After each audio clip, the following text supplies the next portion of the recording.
동서, 김치에 도대체 뭘 넣은 거야? 뭐가요? 김장할 때 안 먹어봤어? 저는 그냥 어머님이 시키시는 대로 했는데 어머님은 맛있다고 그러시던데요. 왜요? 이상해요? 이상한 정도가 아니라 내가 전에 그랬지. 어머님 김치 점점 맛이 이상해지는 것 같다고. 어머님 입맛이 정말 끝났나 보다. 효진이 아빠도 갖다 버리라고 난리야. 아까 어머님한테 전화해서 이젠 김장하지 말라고 그러더라. 어머, 정말요? 어머님이 난리치시는데도 이런 김치 어떻게 먹느냐고. 내년부턴 김장 안 할 것 같아. 밥 빌리는 것도 이참에 끝낸다고 옆집 아저씨한테 전화할 거래. 참 희한하긴 하네. 오늘 이야기 속 주인공은 54세 장지숙 씨입니다. 그리고 그녀의 시어머니에 관한 이야기이죠. 장 씨는 젊어서부터 자신이 나이 들면 시어머니처럼 김장을 좋아하게 되나 궁금했습니다. 어째서 어르신들은 다들 김치에 집착할까? 골병이 나면서도 왜 굳이 100포기, 200포기씩 김장을 하나? 나이가 들면 이해하게 될 줄 알았습니다. 하지만 여전히 알 수 없었습니다. 50대 중반이 되어서도 시골에 불려가 배추 농사를 돕고 몇 날 며칠 동안 김장하느라 녹초가 아니라 거의 시체가 되어야 했죠. 그리고 남편. 김치를 별로 좋아하지도 않으면서 김장에 참여하지 않겠다고 말도 못하는 남의 편이었습니다. 장 씨가 김장은 그만하겠다고 얘기했을 때는 노인네 비위 좀 맞춰줄 수 있는 거 아니냐며 오히려 부부싸움까지 했습니다. 그리고 아픈 몸을 이끌고 가서 혼자서 중노동을 하게 생긴 장 씨는 이제 더 이상 참을 수 없었습니다. 지난 20여 년간 했으면 됐습니다. 김장이 그렇게 하고 싶다면 각자 자기 먹을 것만 해서 먹는 게 맞았습니다. 그게 아니라면 며느리를 공짜 노동력으로 부리는 건 이제 그만해야 했습니다. 장 씨도 곧 며느리를 볼 나이지만 시어머니를 보며 다짐했습니다. 장 씨가 결혼한 지 1년도 되지 않은 늦가을이었습니다. 시어머니로부터 김장하러 오라는 전화를 받았을 때 그저 김치 담그는 일이 얼마나 대수겠냐 싶었습니다. 장 씨의 친정 부모님도 한 번도 김장을 한 적이 없었습니다. 친정 아버지가 신김치를 좋아하지 않아서 필요하다면 그때그때 겉절이를 해먹지 김장김치를 먹지는 않았고 김치가 들어간 찌개 종류도 즐겨 먹지 않았습니다. 당신 김치 좋아했어? 시골로 내려가는 길, 장 씨가 남편에게 물었습니다. 남편이 김치를 먹는 모습을 별로 본 적이 없어서 의아했습니다. 아니, 안 좋아해. 근데 왜 김장하러 가는 거야? 그냥 우리 집은 원래 해마다 김장 크게 해. 온 식구 다 와서. 명절 같은 거라고 생각하면 돼. 남편의 대답에 젊은 날의 장 씨는 조금 놀랐습니다. 명절만 힘들면 될 줄 알았더니 김장은 생각하지도 못했죠. 그래도 1년에 한 번 정도면 괜찮다고 생각했습니다. 그런데 남편이 김장을 크게 한다고 말한 이유가 있었습니다. 그냥 집에서 10포기, 20포기 하는 것과는 차원이 달랐습니다. 금요일에 연차까지 내가면서 내려가길래 가서 먹고 노느라 그렇구나 싶었는데 그게 아니었습니다. 시골 시집에 도착하자 마당에는 산더미처럼 쌓인 배추들이 장 씨를 기다리고 있었습니다. 100포기는 우스워 보였습니다. 어머님, 이거 다 하시는 거예요? 이해가 안 갔습니다.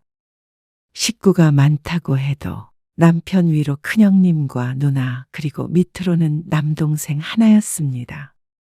다른 친척들은 안 온다고 했는데 왜 이렇게까지 많이 하나 싶었습니다. 우리 집안 식구들 다 먹을 거 하고 작은 집에도 갖다 줘야 해. 이 정도는 해야 1년을 넉넉하게 먹지. 아, 네. 그럼 저는 뭐 하면 될까요? 저기 있는 앞치마 입고 고무장갑 껴. 가정집이 아닌 김치 공장에서 입을 법한 파란색 코팅된 앞치마를 입었습니다.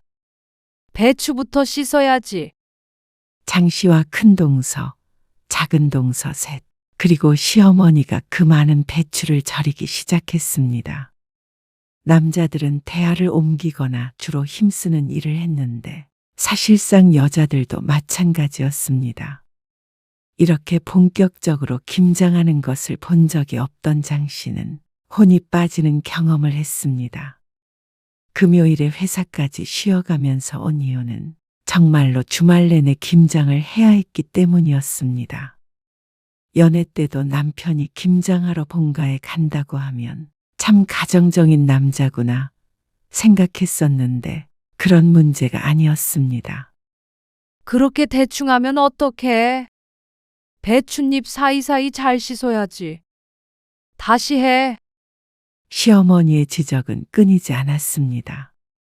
그날은 유독 바람이 찼는데 찬물에 손을 담그고 배추를 한 포기 한 포기 씻다 보니 고무장갑을 껴도 손가락이 얼얼했습니다. 그리고 점심은 입으로 들어가는지 코로 들어가는지도 모르게 후딱 해치워야 했습니다. 허리를 못 펴고 일을 했습니다. 무거운 배추를 들었다 놨다 하니까 허리가 끊어질 것 같았습니다.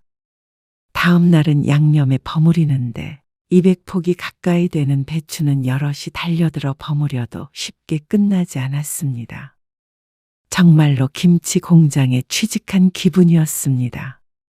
그리고 절반은 산같이 쌓여있는 김치통으로 들어갔고 나머지는 웬 장독대에 옮겨 담았습니다. 나 이런 장독대에 김치 넣는 거 처음 봐. 우리 집은 이렇게 해. 마당에 장독대가 많아서 장식인 줄 알았는데 실제로 쓰는 장독대였던 모양이었습니다. 아주 전통적이네. 좋은 말로 포장은 했지만 기가 질리는 기분이었습니다. 김장은 금요일과 토요일, 이틀 내내 한시도 쉬지 않고 했습니다. 김치통에 담아서 보관하고 장독대에 넣어 옮기는 것까지 하니까 허리를 펴고 설 수조차 없었습니다. 작은 집에서는 김장이 끝나니까 슬그머니 와서 김치통만 5개를 가져갔습니다. 먹다가 나중에 장독대에 있는 것도 얻으러 온다고 했습니다. 그러니까 늘리고 늘려서 현재는 해마다 최소한 200포기는 한다고 들었습니다. 그리고 토요일 늦은 밤에는 돼지고기를 삶아서 김장김치와 먹으며 술판이 벌어졌습니다. 새벽까지 소주에 막걸리에 장씨가 따라가기엔 벅찬 문화였습니다. 그리고 다음 날 아침에 숙취에 시달리며 숭늉과 함께 또다시 김장김치를 먹는 것까지가 임시 가족의 김장이었습니다. 그러니까 총 3일이 필요한 게 맞았죠. 김치 좀 싸가라. 집에 돌아가려는 장씨 부부에게 시어머니가 말했습니다. 일단 이것만 가져가고. 다 먹으면 또 가지러 와. 저희는 2통만 가져갈게요. 5통을 차에 실어주려는 시어머니에게 장씨가 손사래를 쳤습니다. 장씨와 남편 둘밖에 없는데 이렇게 많이 먹지도 못하고 가져가도 넣어놓을 김치냉장고도 없을 때였습니다. 베란다에 두고 익혀서 지져먹고 해. 아, 그래도 너무 많은데. 너도 김치 안 먹냐? 시어머니도 남편이 김치를 안 좋아하는 걸 알고 있는 모양이었습니다. 아, 조금 먹어요. 결국 합의 본 게 3통이었습니다. 이걸 다 먹을 생각을 하니까 눈앞이 깜깜했죠. 그래도 김장이 드디어 끝났다는 생각에 서둘러 김치를 싣고 차를 출발시켰습니다. 한시빨리 자리를 떠야겠다는 생각이 들었죠. 장씨는 집에 돌아와서 일요일 내내 끙끙 앓았습니다. 팔이 아파서 뭘 할 수도 없었고 허리는 뭐가 잘못된 게 아닌가 싶을 정도로 아팠죠. 괜찮아. 아니, 왜 이런 걸 말을 안 해준 거야? 말했잖아. 김장 크게 한다고. 남편은 장 씨보다 상태가 나아 보였습니다. 아무래도 대부분의 일을 며느리들이 해서 그런 듯 했습니다. 장 씨는 손가락도 부어서 구부리기가 힘들었습니다. 매년 해야 하는데 이렇게 알아누워서 어떡해. 꼭 남일 얘기하듯 말하는 남편이 너무 얄미웠습니다. 남편에게 김장은 당연한 연례 행사였지만 장 씨에게는 고문과도 같은 경험이었습니다. 그런데 그 해가 가장 쉬웠습니다. 김장 때만 딱 내려가서 며칠 고생하고 오면 됐으니 말이죠. 그때부터 매년 김장철이 오기 한 달 전부터 두려워지기 시작했습니다. 남편에게 하소연해봤자 1년에 한 번인데 참아라. 나이든 우리 어머니도 하신다라는 대답만 돌아올 뿐이었습니다. 그런데 결혼한 지 5년째 되던 해, 시어머니는 새로운 계획을 발표하셨습니다. 올해부터는 배추를 직접 키워서 김장하자. 사 먹는 배추는 비싸고 맛이 없어. 종자 좋은 걸로다가 심어가지고 김치 담가야겠다. 어머니, 그거 배추 농사 지으려면 일이 얼마나 많은데요. 시아버지는 당시에 편찮으셔서 농사를 지을 수 있는 상황이 아니었습니다. 그렇다면 과연 농사를 누가 지을 것이냐? 답은 정해져 있었습니다. 집에서 50m 정도 떨어진 곳에 밭이 200평 정도 있거든. 그게 옆집 밭인데 농사를 안 지으셔. 그 밭 빌려가지고 농사 짓기로 하셨대. 이게 다 무슨 소리인가 싶었습니다.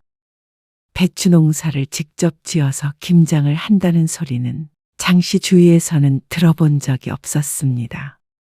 그리고 장씨가 망연자실한 이유는 농사를 짓는 것도 종종 내려가서 도와야 한다는 말 때문이었습니다.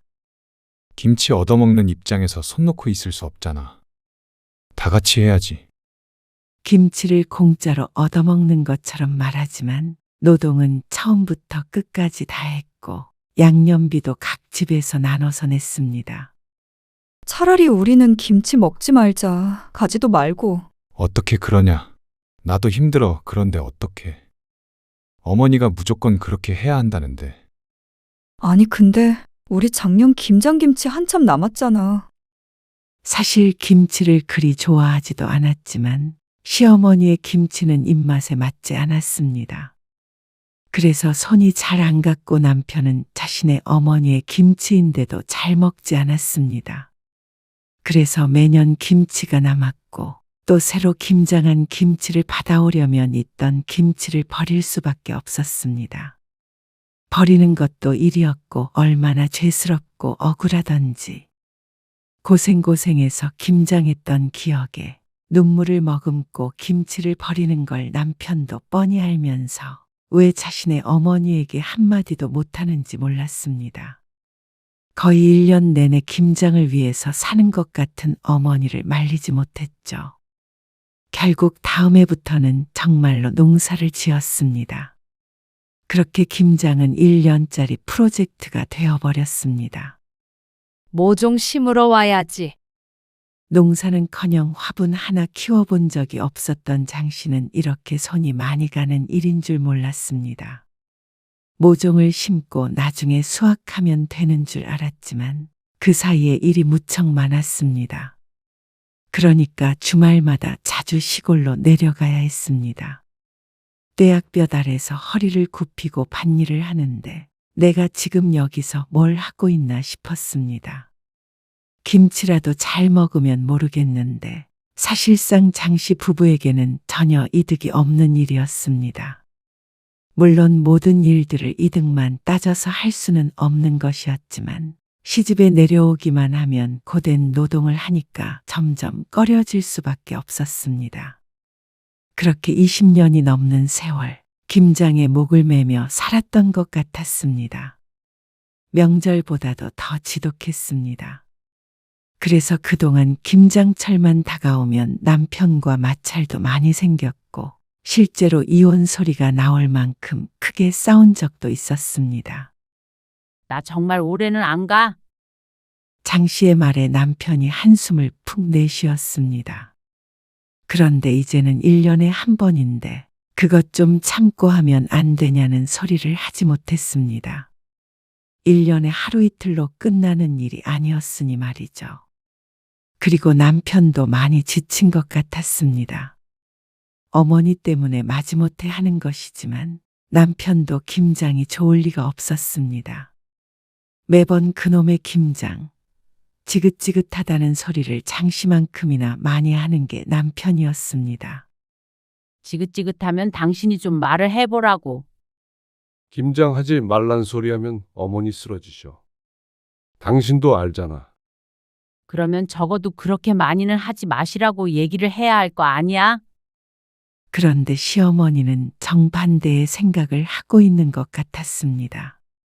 현이랑 현민이도 이번 김장 때 오라고 해라. 아, 애들도요? 장 씨의 아들, 딸들은 취직해서 따로 자취를 하고 있는데 김장에 같이 안 간 지는 아주 오래되었습니다. 이제 와서 갈 리가 없었습니다. 그리고 아들, 딸들은 장 씨 부부의 영향인지 몰라도 김치는 입에도 안 댔습니다. 와서 김장 돕고 김치도 2통씩 챙겨주면 좋지. 그래서 올해부터는 김장을 좀 더 해야겠어. 애들은 김치 잘 안 먹어요, 어머님. 김치를 먹어야 건강하지. 어머님, 오히려 김장하는 양을 좀 줄여야 할 것 같아요? 아무튼간 애들도 딱 널 닮아가지고. 그러니까 어렸을 때부터 많이 먹였어야지. 세상에 김치도 안 먹는 놈들이 어딨어? 남편이 아무 말도 안 하니 장 씨가 할 수밖에 없었습니다. 그런데 시어머니는 예상처럼 펄쩍 뛰며 장 씨를 나무랐습니다. 그리고 부족해서 늘린다니까 줄이긴 뭘 줄여? 저희도 자꾸 김치 남고요. 그리고 말은 안 했지만 큰 동서와 작은 동선에도 비슷한 상황이었습니다. 다들 말은 못하고 끙끙 앓고만 있었죠. 큰 동서는 김치를 좋아하는데도 시어머니의 비법이 담긴 김치는 다 먹질 못했습니다. 최근 들어서는 김치 맛도 변했다며 재작년부터는 김치를 거의 버려야 했다고 비밀스럽게 말해준 적도 있었습니다. 하지만 시어머니는 꿈쩍도 하지 않았습니다. 그러니까 가지고 가서 부지런히 먹으라니까 그러네. 창고에 김치 잔뜩 있어. 그리고 한 7, 8년 전에는 시골집 마당 쪽에 토굴같이 생긴 창고도 만들었습니다. 김치 보관할 장소가 부족하다는 것이 그 이유였습니다. 그리고 토굴에 넣어야 김치가 맛있다는 말을 듣고는 1년간 자식들을 들들 볶았죠. 자식들이 돈을 모아서 그 창고를 만들어줬는데 장 씨는 그걸 볼 때마다 속이 쓰린 기분이었습니다. 애들 못 오면 네가 넉넉히 싸가서 나눠줘라. 며느리의 말은 들리지 않는 모양이었습니다. 무슨 말을 해도 시어머니의 고집을 꺾기가 힘들었습니다. 남편이나 다른 형제들이라도 좀 강력하게 말해줬으면 싶었는데 다들 무슨 효심이 그리 깊은 것인지 그 앞에서는 김치를 맛있게 먹는 척을 잘도 했습니다. 이 상황을 바꾸고 싶은 건 장 씨뿐인 것 같았죠. 그러다가 다음 해 장 씨가 허리를 다쳐 수술을 받게 되었습니다. 시골에 좀 내려갔다 올게. 남편은 어김없이 배추 농사를 지으러 내려갔습니다. 장 씨는 어쩌면 허리를 다친 게 낫다 싶기까지 했습니다. 시골에 다녀와도 이 정도 통증을 느꼈으니까 말이죠. 그런데 농사일에는 빠졌지만 김장날까지 피해갈 수는 없었습니다. 당신도 가긴 가야지. 이런 허리로 가서 김치 담그라는 거야? 올해는 쉴 거라 생각했는데 남편의 난감한 표정을 보니 진담으로 하는 말인 걸 알았습니다. 어머니가 무거운 거 안 들면 된다고 그러시니까. 어머니가 어쩌고 하는 저 주둥이를 콱 때려버리고 싶었습니다. 그런데 남편은 힘이 없었고 시어머니는 장 씨에게까지 전화를 걸어 신신당부를 했습니다. 너 하나 안 오면 다들 얼마나 힘들겠냐? 나라도 안 아프면 모르겠는데. 늙은 몸뚱이가 말을 안 듣니까 너도 와서 거들어야 할 거 아니냐? 어머님, 저 쪼그려 앉아서 일하는 걸 할 수가 없어서요. 아, 그러면 서서 하면 되지. 마음 같아서는 다 때려치겠다고 성질을 내고 싶었습니다. 하지만 효자 남편을 가진 덕에 그마저도 힘들었습니다. 여보, 힘들겠지만 이번만 어떻게 잘 넘겨보자. 내년에는 농사 그만 짓고 배추도 절여진 거 사다가 하자고 꼭 말씀드릴게. 진작에 그렇게 바꿨어야 했습니다. 요새 누가 직접 배추를 절여서 하나 싶었습니다. 마트에만 가도 죄다 절인 배추를 파는데 말이죠. 그래서 남편의 말을 믿고는 시골에 내려갔습니다. 애미야, 그렇게 해가지고 오늘 해지기 전에 다 할 수나 있겠냐? 어머님, 제가 허리가 아파서요. 허리 안 아픈 사람이 어디 있다고 그래? 그럼 내가 하리? 시어머니는 70세가 넘어가면서 김장일에는 거의 손을 보태지 않았습니다. 이렇게 씻어라, 저렇게 절여라, 고춧가루 좀 더 넣어라 하며 지시만 하셨죠. 그런데 허리 아프다는 며느리에 대한 배려는 전혀 없었습니다. 남편은 울그락불그락해지는 장 씨와 시어머니 사이에서 눈치만 보고 있었습니다. 어머님, 이거 젓갈 좀 더 넣어야 할 것 같아요. 그리고 좀 싱겁게 절여진 것 같기도 하고. 하던 그대로 했는데 무슨 소리야? 큰동서의 말에 시어머니는 김치를 조금 뜯어 맛보더니 단호하게 말했습니다. 맘만 좋구만. 주변에서 다들 김치 달라고 난리야. 주변에서 달라는 김치까지 전부 본인이 하려고 하니 죽어나는 건 며느리들이었습니다. 모르긴 몰라도 동선에도 장씨 부부와 크게 다르지 않을 것 같았습니다. 김장 소리만 들리면 진저리를 치는 것 말이죠.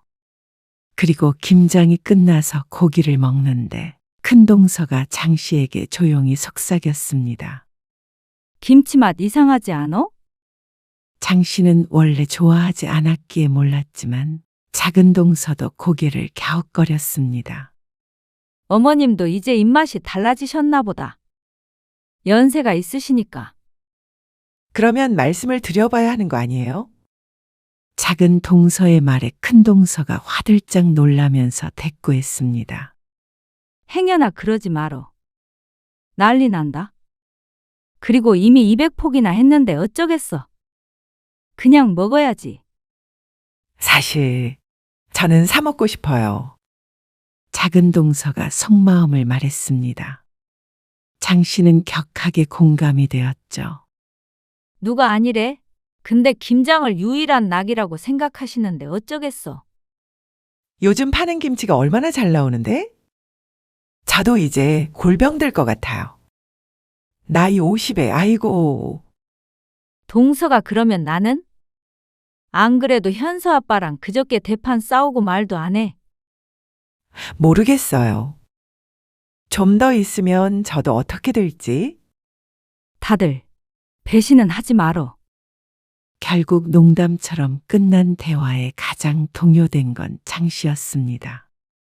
허리 통증 때문에 잠도 제대로 못 자는데 중노동을 했으니 나만 할 리가 없었습니다. 옥신거리는 허리를 부여잡고 무슨 맛인지도 모를 김치를 먹고 있는 자신이 너무 불쌍한 것 같았습니다. 식모들도 아니고 부엌에 모여서 이런 대화를 하고 있는 게 시대착오적인 것 같기도 했고 말이죠. 전생에 김치 훔치다 죽은 건지 어쩐 건지 어째서 이런 집에 시집 왔나 뒤늦게 한탄하기도 했습니다. 물론 속으로 말이죠. 그런데 배신하지 말라더니 다음에 애 장씨는 동서들에게 진하게 배신을 당했습니다. 그리고 그나마 믿었던 남편도 장씨의 편이 아니었습니다. 올해는 절임 배추로 하자고 한다며. 또다시 농사 지으러 내려오라는 전화를 받고 장 씨가 남편에게 따졌습니다. 근데 절임 배추로 하면 비싸고 맛도 없다고 그러시잖아. 아니, 얼마나 차이 난다고 그래? 배추 절이느라 여럿이 내려가서 일하는 노동력은? 농사 짓는 노동력은? 그거 시급으로 따지면 그게 더 비싸겠다. 나 차라리 그 시간에 쿠팡 배달이라도 하고 싶은 심정이야. 아니, 그게 다 정성이잖아. 그놈의 정성. 지금 김치 냉장고에서 다 쉬어가는 거 몰라서 그래?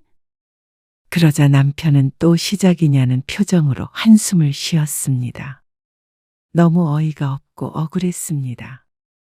본인도 잘 먹지도 않는 김치였고 김장은 아들인 남편도 지겨워했습니다. 그런데 장심한 못된 며느리를 만드는 남편이 더 얄미웠습니다. 어머니한테 괜히 또 절임 배추 얘기 꺼내지 마. 일하는 건 난데 말도 못해? 당신 불만 많은 건 알겠는데. 그래도 우리 집 전통을 좀 존중해줘라. 그걸 왜 며느리들한테 시키는데? 우리도 하잖아. 효도한다고 생각해. 몇 년이나 남았다고 그래.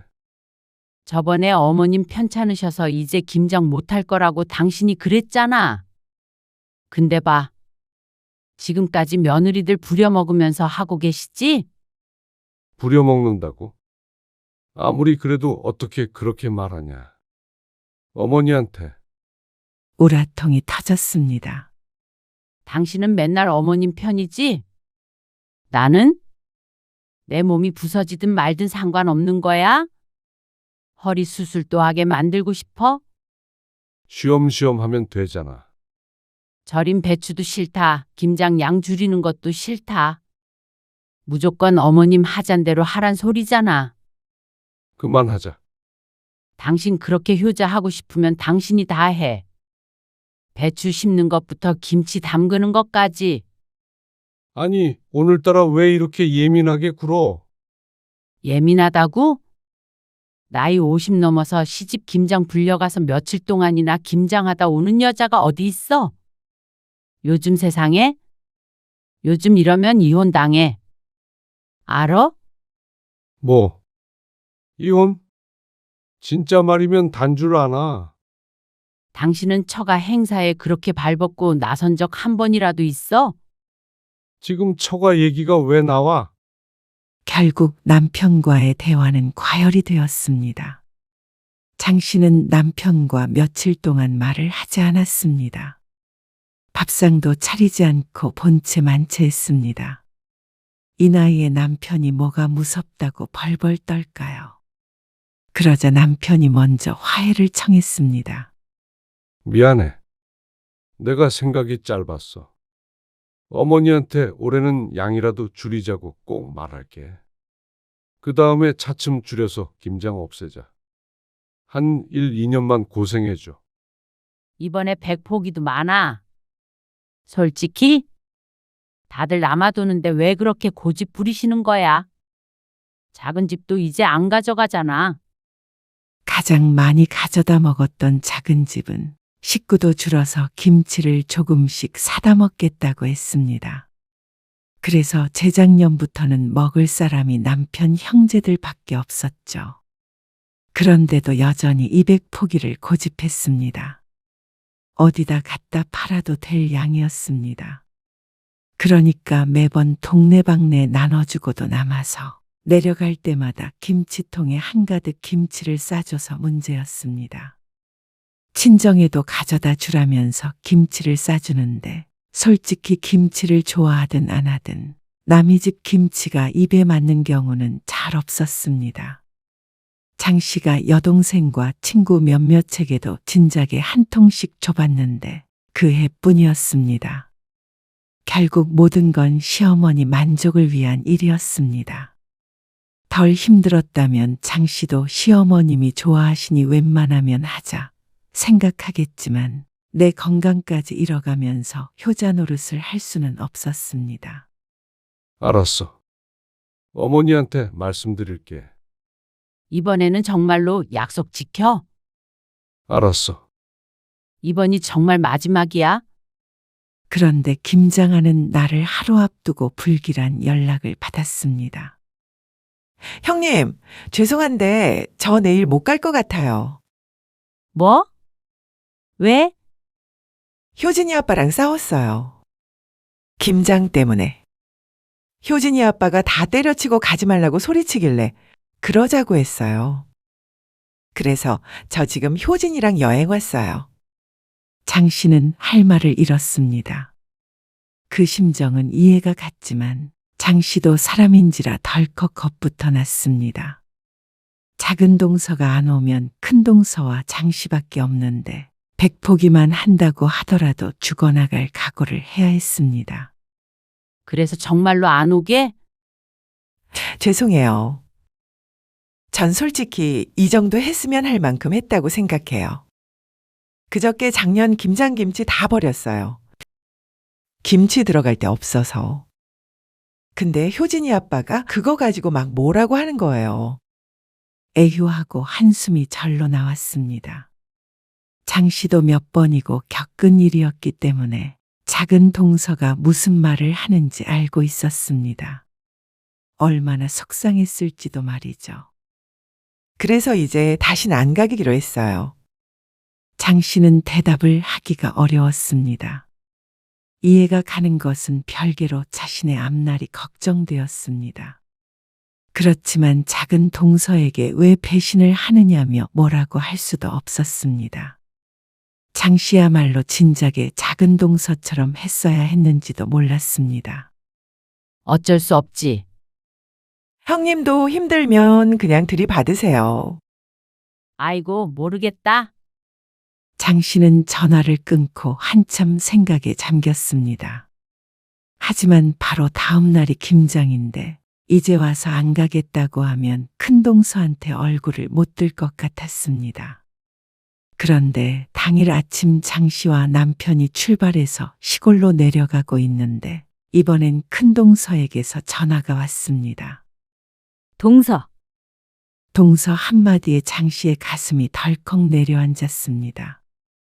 작은 동서 못 간다며? 동서는 출발했어? 네. 근데 형님은 어쩐 일이세요? 그게 말이야, 우리 라헬이 있잖아. 지금 코로나에 걸렸다는데 봐줄 사람이 나밖에 없어서 이걸 어째? 손자가 코로나에 걸렸다며 당장 오늘이 김장인데 못 오겠다는 큰동서. 어쩐지 느낌이 안 좋더니 장 씨는 허탈한 감정이 들었습니다. 지금 한 말이 사실이라면 어쩔 수 없지만 배신하지 말라던 큰동서가 작은 동서가 못 온다는 말을 듣고 똑같이 안 온다는 건 미심쩍긴 했습니다. 애가 아프니까 나 참. 어머님한테 말씀드리니까 노발대발 하시긴 해. 근데 방법이 없잖아. 우리 애들도 주말에 일해야 한다고 그래서 나 없으면 안 되겠다네. 네, 어쩔 수 없죠. 미안해. 충분히 미안해야 할 상황은 맞았습니다. 하지만 동서들을 원망하는 게 무슨 의미인가 싶었습니다. 전부 다 피해자들인데 말이죠. 그러니까 전화를 끊고 남편을 쳐다보게 된 건 당연한 수순이었습니다. 뭐야? 형수도 못 온대? 형님한테 전화해 보던가? 그런데 참 아이러니한 게 남편이 형님에게 전화를 걸었더니 본인이 아이를 봐야 하는 것도 아닌데 안 오겠다고 한 것이었습니다. 일꾼 없이는 못 온다는 뜻인 듯 했죠.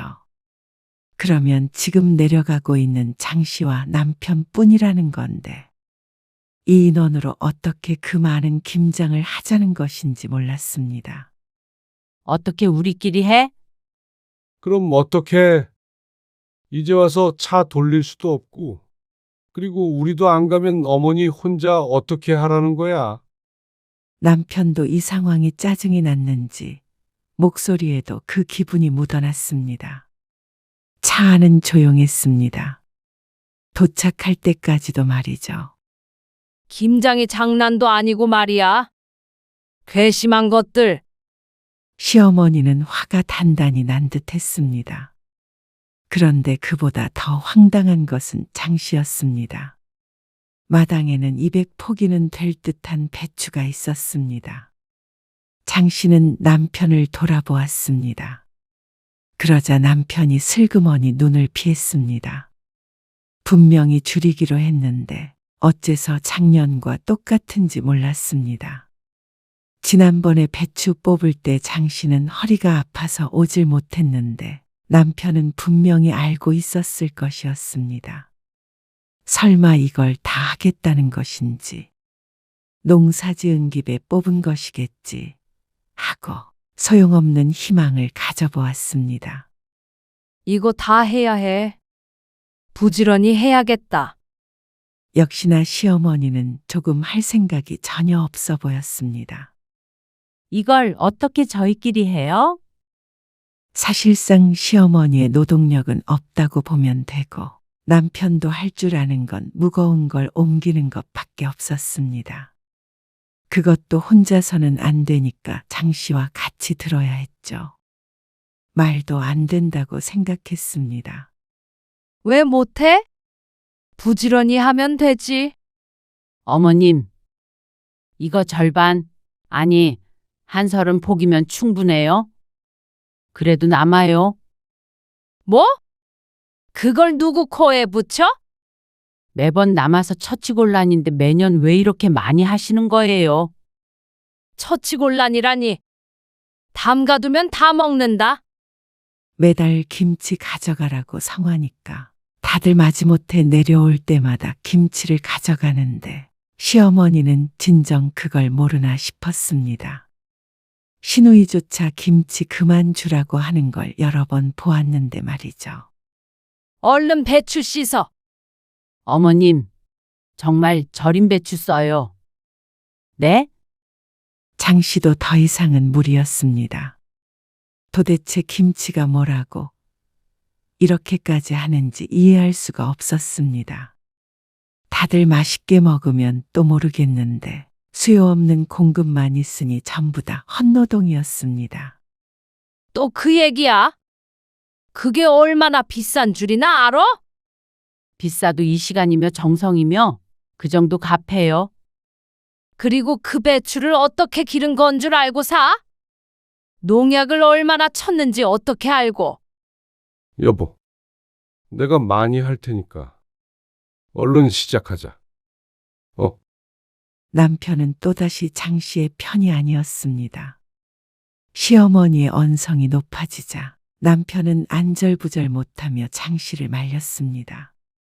결국 실질적인 김장은 장 씨 혼자 해야 하는 것이었습니다. 어머님, 며느리 잡을 일 있으세요?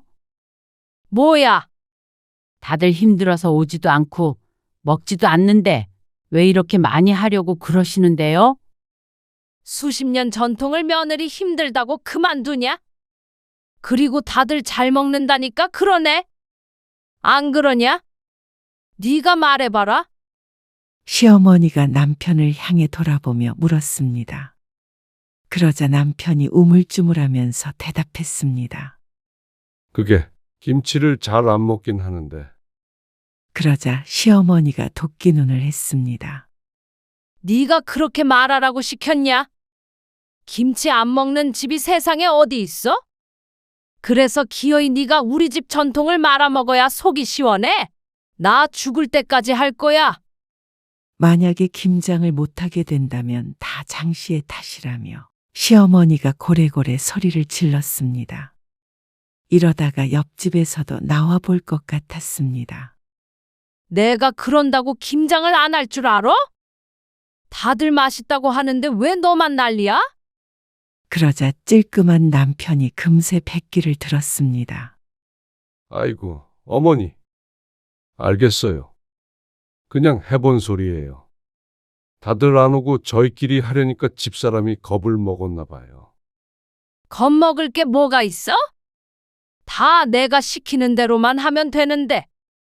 네, 남편이 장 씨를 향해 눈치를 줬습니다.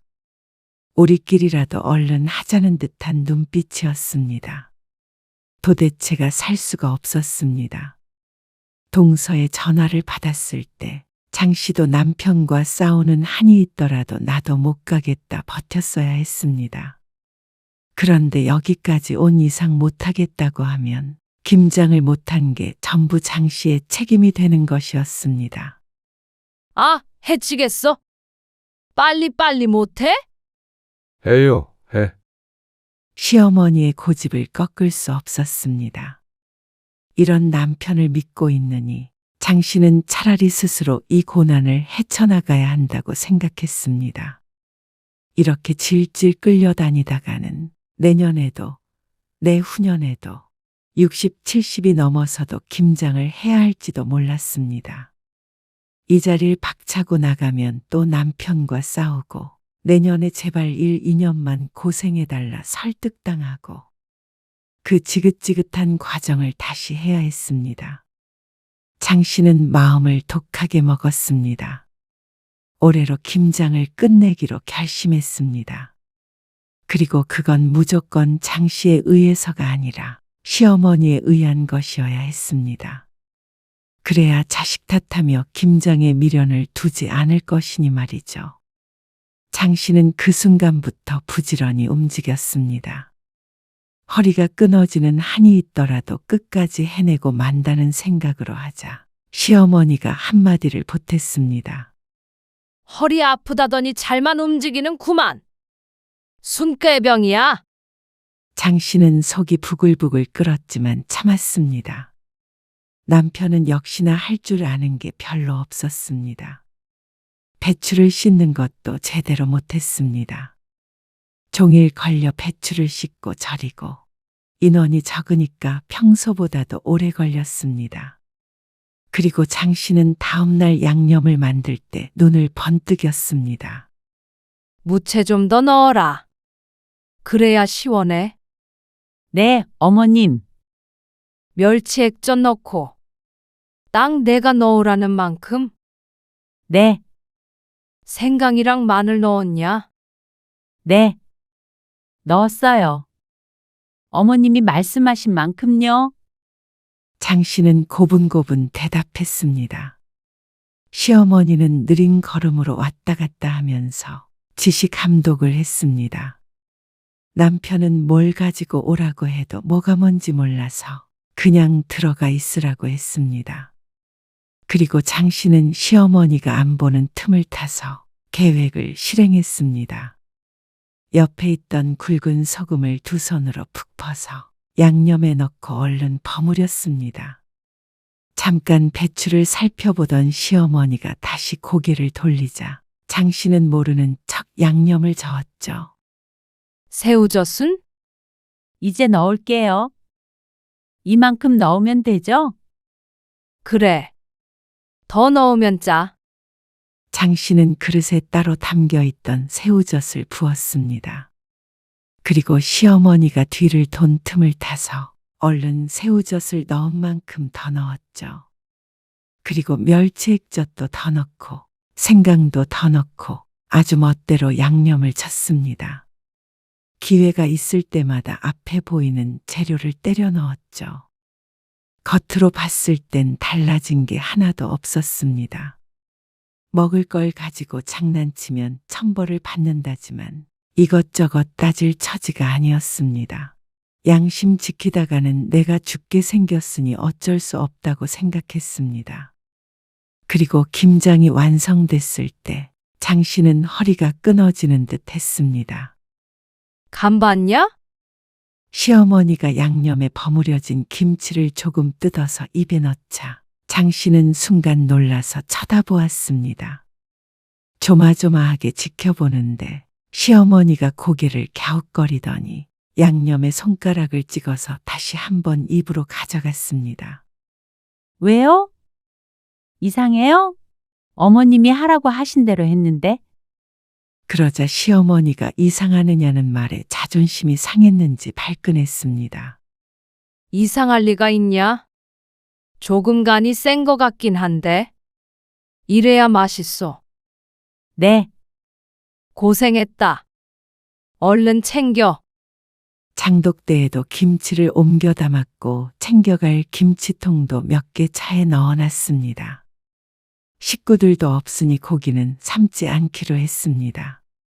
그래서 하루 일찍 집으로 돌아가기로 했죠. 이거는 올라가는 길에 저희가 다 전달할게요. 너희가 오지도 않은 것들 뭐가 예쁘다고 줘? 그래도 다들 잘 먹는다고 그러셨잖아요. 그러자 시어머니는 고개를 끄덕였습니다. 김치가 완성됐으니 여기저기 나눠주고 싶은 모양이었습니다. 이것까지 실어가서 옆집에도 한 통 주고 가. 네, 장 씨는 허리를 부여잡고 차를 탔습니다. 그러자 남편이 장 씨의 눈치를 봤습니다. 고생했어, 여보. 장 씨는 대답하지 않았습니다. 그런데 다른 식구들에게 김치를 다 전달해 주겠다는 말에 남편은 감동이라도 받은 것 같았습니다. 하지만 남편 감동받으라고 한 행동은 아니었습니다. 장 씨 부부가 형님 누나네 집에 들렸다가 동생 집까지 들려 김치를 주고 집으로 돌아오자 자정이 가까운 시간이 되었습니다. 다들 장 씨에게 미안해하면서도 김치는 또 왜 갖고 왔느냐는 표정을 지었습니다. 이제는 김치통만 보아도 지겨운 것 같았습니다. 그리고 며칠 뒤 집안이 발칵 뒤집혔습니다. 동서, 김치에 도대체 뭘 넣은 거야? 뭐가요? 만들 때 안 먹어봤어? 저는 그냥 어머님이 시키시는 대로 했는데 어머님은 맛있다고 그러시던데요. 왜요? 이상해요? 이상한 정도가 아니라 내가 전에 그랬지. 어머님 김치 점점 맛이 이상해지는 것 같다고. 어머님 입맛이 정말 끝났나 보다. 애 아빠도 갖다 버리라고 난리야. 아까 어머님한테 전화해서 이젠 김장하지 말라고 그러더라. 어머, 정말요? 어머님이 난리치시는데도 이런 김치 어떻게 먹느냐고. 참 희한하긴 하네. 그리고 작은 동서와 신우이에게도 전화가 왔습니다. 다들 같은 생각이었습니다. 시어머니 입맛이 이상하니 김장을 그만해야 된다는 입장이었습니다. 결국엔 편을 들던 아들들마저 그렇게 말하니까 시어머니도 당황스러울 것이었습니다. 김치 맛이 어떻길래 그래? 김장할 때도 맛 한 번 안 보았으니 남편은 모를 만도 했습니다. 장 씨는 모르는 척하며 김치를 꺼내 남편 입에 넣어주었습니다. 나는 당연히 어머님이 늘 하던 대로 하시니까 그냥 했는데 얼마나 이상해? 그러자 남편이 씹던 김치를 싱크대에 뱉어버렸습니다. 이게 뭐야? 비린내가 너무 나고 짜고. 이거 진짜 왜 이래?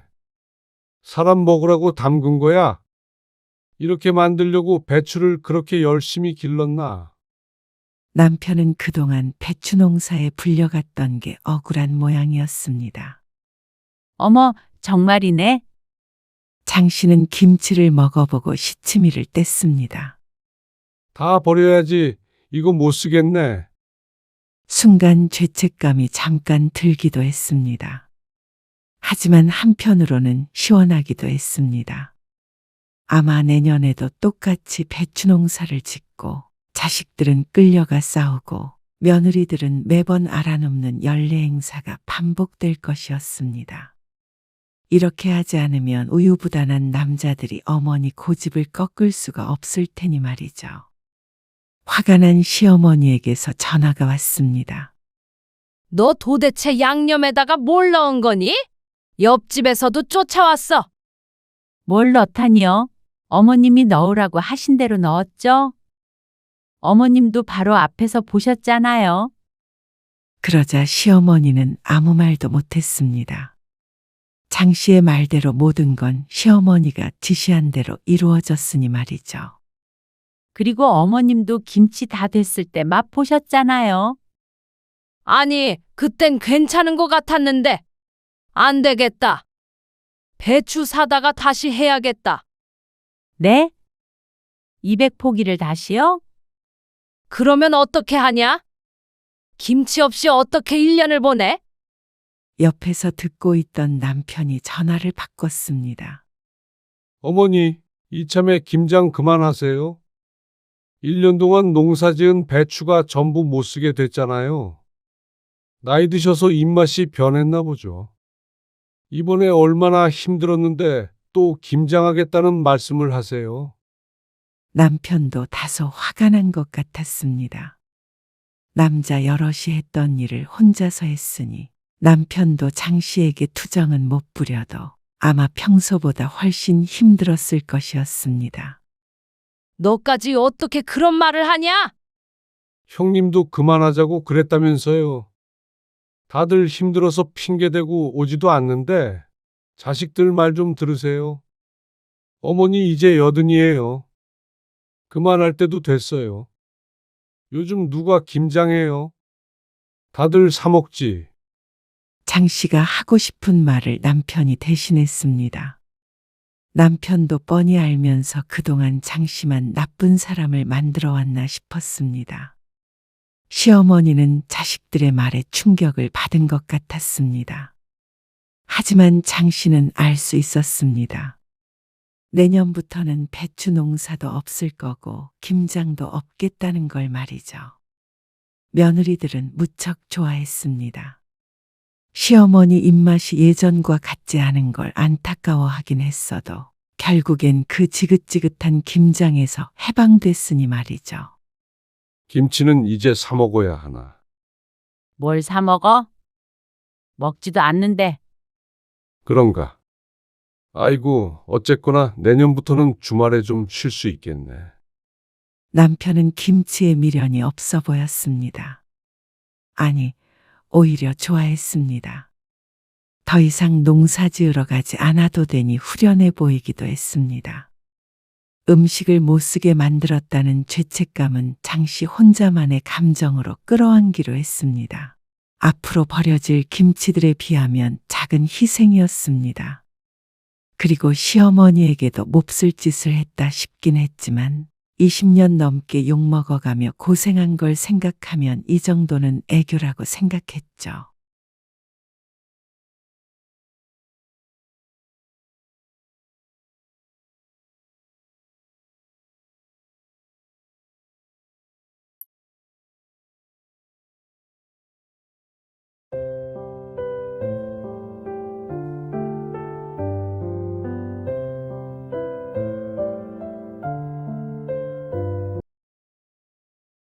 엄마, 근데 3천만 원만 넣었어요?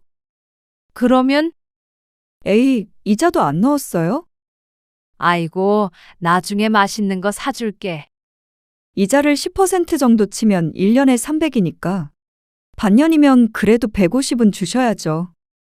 너 진심이니? 진심이죠. 요즘 세상에 아무리 부모 자식 사이라도 이자도 없이 돈 거래하진 않잖아요.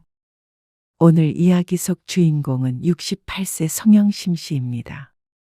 그리고 그녀의 딸에 관한 이야기이죠. 송 씨는 잘 키운 딸 하나 10아들 안 부럽다는 말이 잘못됐다고 생각했습니다. 그렇지 않다면 하나, 송 씨가 남들보다 딸을 못 키운 것이겠죠. 송 씨는 자식들이 자신의 가장 큰 재산이라고 생각하며 살았습니다. 그러니까 내 걸 주어도 아깝지 않았고 헌신할 수 있었습니다. 아들, 딸 서로 의상하지 않게 결혼할 때는 똑같이 도와주었습니다. 딸이 결혼할 때도 아들만큼이나 해주었기 때문에 딸이 살고 있는 집은 송 씨가 사준 것이나 다름없었습니다. 그럼에도 그런 부모에게 10원 한 장 쓰는 것도 아까워 보이는 딸.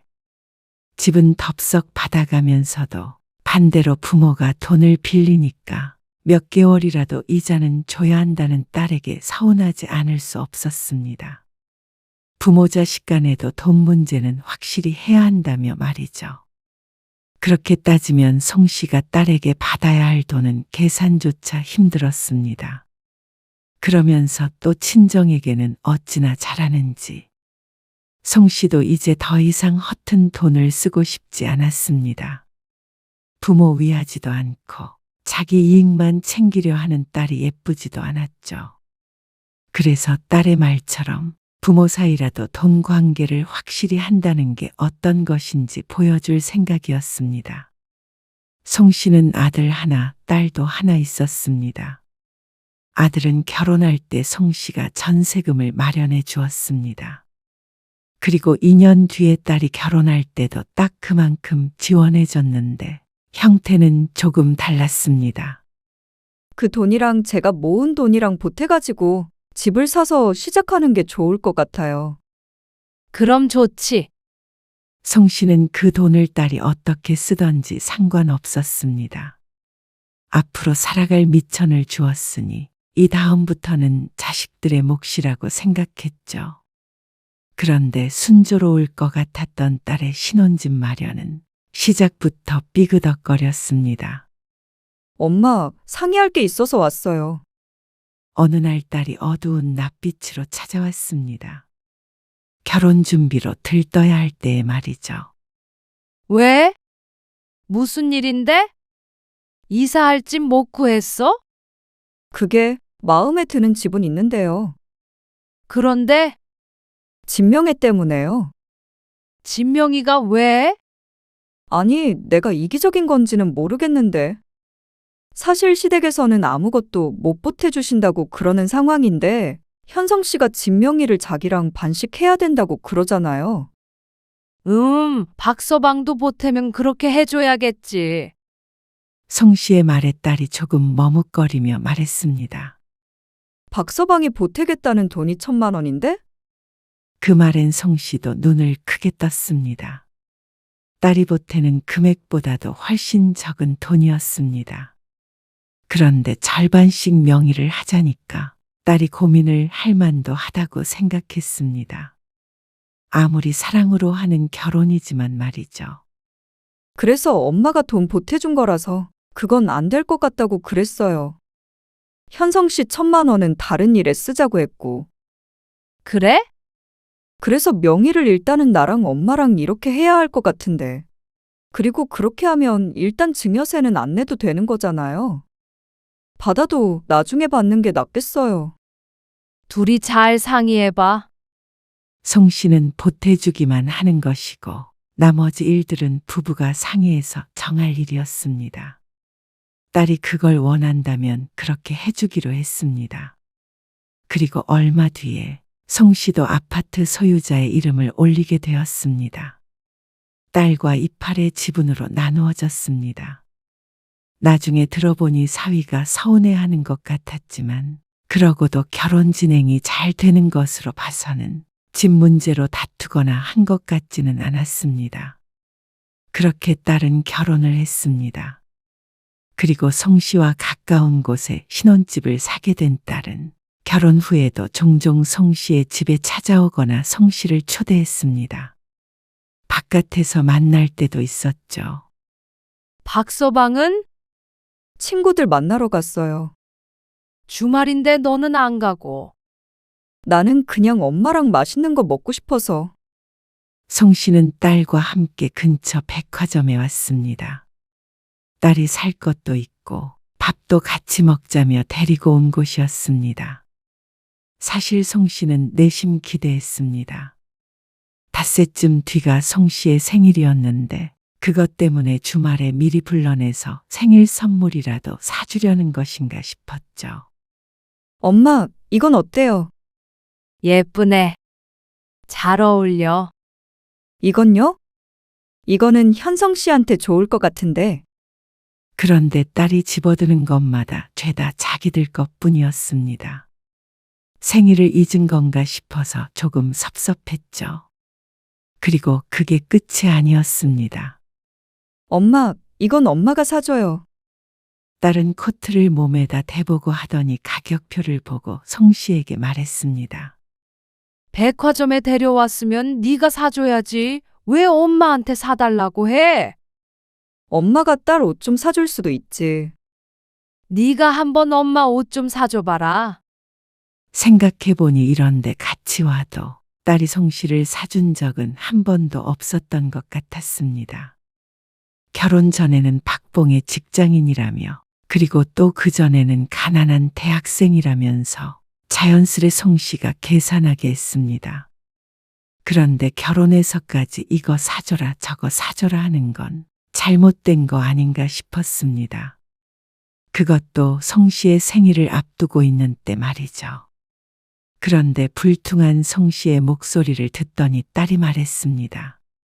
이건 엄마가 나한테 주는 선물이에요. 무슨 선물? 생일도 아니고. 임신 선물. 그러면서 송 씨를 바라보며 씩하고 웃는 딸. 송 씨는 깜짝 놀라 딸을 쳐다보았습니다. 너 임신했니? 그러자 딸이 고개를 끄덕였습니다. 그거 말하려고 데이트하자고 한 거예요. 딸은 결국 그 코트를 송 씨가 계산하도록 만들었습니다. 임신을 했어도 어쩐지 딸의 꿰매에 넘어간 것 같기는 하지만 기분이 좋아 원하는 대로 해주고 말았죠. 그런데 이제 시작이었습니다. 갖은 명목으로 어찌나 친정엄마를 벗겨먹으려고 하는지 딸에게 연락만 오면 겁이 날 지경이었습니다. 엄마, 나 차 빼고 있을게요. 역시나 보름 만에 만나서 같이 밥을 먹었는데 계산할 생각은 전혀 하지 않고 쏙 나가버렸습니다. 딸만 있는 것이 아니라 사위도 함께 있었는데도 말이죠. 처음엔 민망해하던 사위도 시간이 지날수록 딸처럼 변해갔습니다. 당연히 송 씨가 계산할 거라고 생각하는지 차키를 챙겨서 자연스럽게 딸이랑 가게를 나갔습니다. 송 씨는 어처구니가 없으면서도 계산을 하고 뒤쫓아갔습니다. 이럴 거면 뭐하러 만나느냐 하겠지만 송 씨는 말로는 핀잔에도 딸에게 쓰는 돈이 아깝지 않았습니다. 그리고 딸도 그걸 알고 있기에 이렇게 편하게 구는 것이고 말이죠. 맞벌이에서 경제적으로 어려운 상황도 아닐 텐데 딸은 송 씨를 만나서 지갑을 여는 일이 없었습니다. 시집을 가도 달라지지 않는 듯 했습니다. 그런데 어느 날 딸이 안사돈과 통화하는 걸 듣고는 조금 황당했습니다. 네. 어머님. 어머, 정말요? 생신이신데 그 정도는 해야죠. 다음번엔 더 좋은 곳 모시고 갈게요. 네. 다음 주요? 네. 현성 씨랑 갈게요. 어머님 좋아하는 꽃게 사갈까요? 네. 다음 주에 뵐게요. 시어머니한테 참 잘한다 싶었습니다. 지난번에 어디 여행 다녀온다는 말은 들었어도 사돈네와 가는 줄은 몰랐는데 안사돈의 생일이었던 모양이었습니다. 생일에 여행도 데리고 갔다는 점이 송 씨 입장에서는 의외였습니다. 지난 송 씨의 생일에서는 생일 기념으로 만나자고 해놓고는 갈비집에서 잔뜩 먹고 계산도 안 하고 가버려서 아들 내외만 계산을 했으니 말이죠. 이렇게 보면 친정에서만 짜게 구는 것 같아서 조금 속상했습니다. 물론 시부모에게 잘 보이고 싶은 딸의 입장도 알겠지만 친정에서는 퍼가기만 하고 시집에는 퍼주기만 하는 것 같으니까 마음이 조금 그랬습니다. 그리고 얼마 안 있어 딸이 출산을 했습니다. 엄마, 좀 와줘요. 송 씨는 첫 아이를 출산하고 힘들어하는 딸과 더욱 자주 만나게 되었습니다. 아니, 만난다기보다는 호출당했죠. 엄마 오늘은 바쁜데. 우빈이 친할머니한테 부탁 좀 해보면 안 될까? 사돈네도 가까이 살기는 마찬가지인데 딸은 꼭 송 씨에게만 부탁했습니다. 아니, 엄마. 어머님 오시라고 하면 나 불편해서 아무것도 못해요. 우빈이만 돌보는 게 아니라 시어머니 수발까지 들어야 한단 말이야. 출산한 지 얼마 안 된 며느리한테 안사돈이 그렇게 하시겠어? 엄마가 우리 어머님 몰라서 그렇지. 엄마 좀 도와줘요. 딸의 전화는 항상 일방적이었습니다. 아이고, 또 가봐야겠네. 당신은 민종이네 애 낳았을 때도 그러더니 애만 보다가 늙겠어. 3년 전에 아들네가 출산했을 때도 송 씨가 자주 봐줬습니다. 그런데 그때와는 조금 다르긴 했습니다. 당시엔 아이를 돌봐준 대가로 용돈을 쏠쏠하게 받아서 주말 같은 때에는 그 돈으로 놀러도 가고 했죠. 그래서 그런 재미라도 있었고 며느리가 과한 부탁은 하지 않았습니다. 그런데 딸은 친정엄마라 그런가 도무지 거리라는 것도 없었습니다. 엄마, 밥 좀 차려줘요. 애 봐주러 왔지 밥 차려주러 왔니? 나 힘들단 말이야. 또 자식의 죽는 소리에 송 씨의 몸이 자동적으로 움직였습니다. 한숨은 나왔습니다. 그리고 가끔은 서운한 마음도 들었습니다. 친정엄마가 여러 방면으로 도와주는 게 딸에게는 당연한 일처럼 여겨지는 것 같아서 말이죠. 올 때 뭐 좀 사다 줘라, 반찬 뭐 좀 해줘라 부탁은 잘만 하면서 고생했다고 용돈 한 푼 주는 법이 없었습니다. 그러던 어느 날이었습니다. 시부모만 모시고 여행에 다녀온 것이 마음에 걸렸던 것인지 남편의 생일에 딸이 말했습니다. 엄마, 아빠 생신에 여행 가는 게 어때요? 여행? 아빠가 좋아하시려나? 남편이 워낙 여행을 안 좋아하는 성격이라 생일에 여행 가자고 하면 글쎄 따라갈지 안 갈지 몰랐습니다. 아빠는 그냥 다 같이 횟집 같은 데서 밥 먹고 술 한잔 하고 그런 걸 좋아하시지. 그래도 나 결혼하고 같이 여행 간 적도 없잖아요. 아빠한테 한번 여쭤볼게. 해외여행 가면 좋겠는데? 국내 여행도 가자고 사정을 해야 할 텐데 해외여행을 과연 갈까 싶었습니다. 그리고 아직 손자도 어렸습니다. 우빈이가 장시간 비행기 탈 수 있어? 장시간은 힘들어도 가까운 데는 갈 수 있죠. 그래? 해외? 엄마도 가고 싶구나. 딸이 짓궂게 웃었습니다. 송 씨는 생각해보니 해외여행을 한 적이 한 번도 없었습니다. 남들 동남아다 중국이다 해가며 밥 먹듯이 가는데도 말이죠. 남편이 워낙 여행을 안 좋아하기도 했고 송 씨도 그런 데는 돈이 많이 들 것 같아서 아깝다는 생각이 들었습니다. 그래서 제주도 여행을 다녀오는 것이 고작이었습니다. 그래서 딸의 제안에 솔깃했습니다. 여보, 미애가 당신 생일 때 같이 해외여행 가고 싶다는데 어떻게 생각해요? 뭐? 해외여행? 아이고, 됐어. 그냥 밥 한 끼 같이 먹으면 되지. 여행을 왜 가? 그것도 해외식이나. 그래도 우리 맨날 생일마다 밥만 먹었잖아요. 지난번에 미애가 시부모 모시고 여행 갔나 보던데 그래? 우리도 딸 덕에 해외여행 좀 가보자고요. 그러자 남편이 잠시 생각에 잠겼습니다. 그러면 제주도나 울릉도 같은 데 가. 또요? 지겹지도 않아요. 아, 우리나라에도 좋은 데가 얼마나 많은데. 그건 알지만 우리도 이제 나이가 있는데 조금이라도 건강할 때 외국도 가보고 그러고 싶어요. 이러다가 옆 나라 한번 못 가보고 눈 감으면 억울할 것 같아. 억울하기까지 해. 그럼 억울하죠. 그리고 자식이 같이 가자고 보내준다는데 거절하면 바보 아닌가? 남편이 고심하더니 고개를 끄덕였습니다. 아이고, 가. 그럼. 그러자 송 씨의 얼굴이 밝아졌습니다. 신이 나서 딸에게 전화를 걸었습니다. 미애야, 아빠가 외국으로 여행 가자고 그러시네. 어머, 정말요? 설득하는데 한참 걸릴 줄 알았는데. 딸도 무척 좋아했습니다. 그럼 우리가 여행 계획 짜고 할게요. 그래. 우리는 날짜는 아무 때나 상관없으니까 너희 일정에 맞춰. 우빈이 힘드니까 너무 먼 곳으로는 말고. 알겠어요. 송 씨는 처음에 딸에게 들었을 때는 그다지 좋다는 생각을 하지 않았는데 남편마저 허락해서 현실이 되니까 얼떨떨하기도 했고 설레기도 했습니다. 그래서 주변에다가 딸이 외국 여행 보내준다면서 자랑도 좀 하고 다녔죠. 그나저나 외국 여행 가려면 가방도 좀 큰 걸로 사야 하나?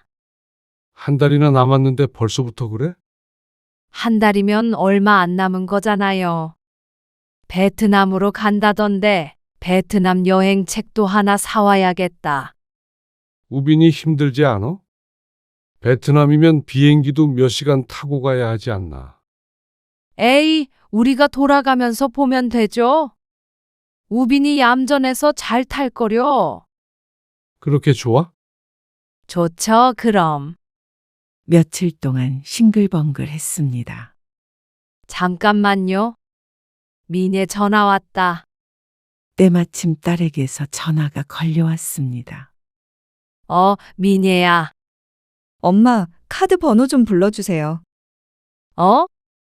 카드 번호? 송 씨는 딸의 말에 어리둥절해서 되물었습니다. 농협인가? 농협이고. 아니, 카드 번호는 왜? 하마터면 카드 번호를 불러줄 뻔했습니다. 그런데 딸이 황당한 말을 했습니다. 지금 빨리 결제해야 해요. 최저가 떴거든요? 이거 비행기랑 숙소 결제해야죠. 결제를 하라고. 이게 웬 말인가 싶었습니다. 결제를 왜 자기가 안 하고 송 씨 보고 하라는 건지 몰랐습니다. 너 걸로는 카드 결제 안 되니? 그러자 딸이 더 황당하다는 듯이 대꾸했습니다. 나? 되지. 여행 경비는 아빠가 쏘는 거 아니에요? 뭐? 보통은 생일에 해외여행 가자고 그러면 자식이 내는구나 생각하는 게 당연한 게 아닌가 싶었습니다. 지난번에 시부모와 함께 한 여행에서는 자기들이 냈다고 들어서 더욱 그렇게 생각했습니다. 그런데 절반씩 내는 것도 아니고 쏜다는 표현을 쓰는 건 기가 막혔습니다. 쏴도 너희가 쏴야지. 왜 당사자가 쏴? 생일 기념으로 쏘는 거죠. 난 당연히 엄마 아빠가 내는 줄 알았는데. 송 씨는 할 말을 잃었습니다. 다른 건 몰라도 아버지 생일에 해외여행을 가면서도 부모에게 손을 벌리려는 건 무슨 경우인지 몰랐습니다. 박서방도 그렇게 생각하는 거야? 우리는 당연히 그렇게 생각했죠.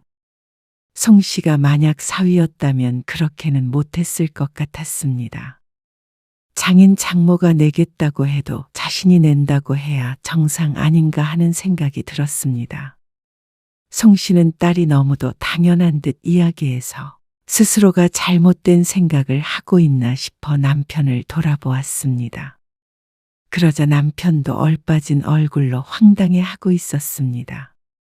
입모양으로 송 씨에게 우리더러 내라는 거야 하며 묻기도 했습니다. 당연히 그런 줄 알고 추진했던 거죠. 그러면 안 가게요?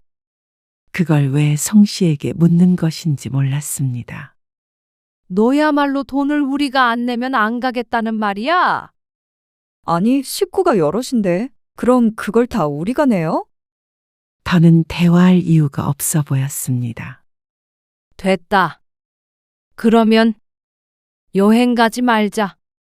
아니, 며칠 동안 계속 인터넷 뒤지면서 최저가 알아봤는데 종일 이것만 찾았어요. 근데 이제 와서 취소하라고 그러면 서운하죠. 누가 누구 보고 서운하다는 것인지. 서운? 너희야말로 너무하는 거 아니야? 너 시부모 모시고 여행 갈 때는 다음에 더 좋은 데 데리고 가겠다고 그러고 살랑살랑 거리더니 친정부모한테는 돈 안 내면 여행 못 데리고 간다고. 아니, 그게 아니고 그런 줄 알았으면 해외까지는 좀 부담스러웠다 이 말이죠. 그러니까 부모 돈으로 가는 건 신나서 해외로 가는 거고 너희 돈은 아깝다 이거 아니니? 안 간다고 그래. 생일에 그냥 오지도 말라고 해. 남편도 화가 났는지 옆에서 한마디 거들었습니다. 아닌 게 아니라 정말 이 기분으로는 딸내와 생일을 같이 보내고 싶지도 않았습니다. 결국에 여행 계획은 무산되었습니다. 정말로 미안한 마음이 있었다면 차라리 돈이 많이 드니 제주도 여행이라도 갑시다. 근처 공기 좋은 데로 1박 2일 하고 옵시다.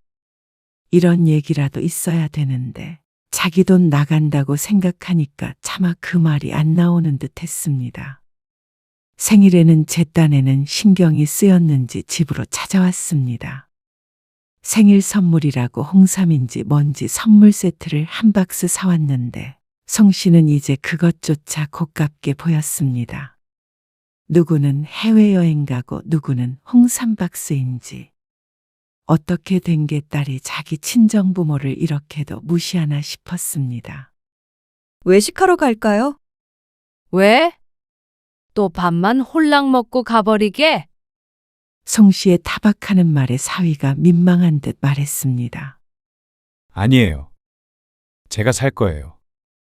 장모님, 사위의 입에서 자기가 사겠다는 말이 나온 건 처음이었습니다.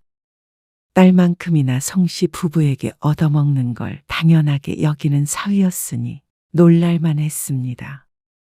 송 씨는 딸 부부와 함께 밥을 안 먹고 그냥 보내고 싶었지만 남편은 그래도 생일이니 딸내와 보내고 싶은 모양이었습니다.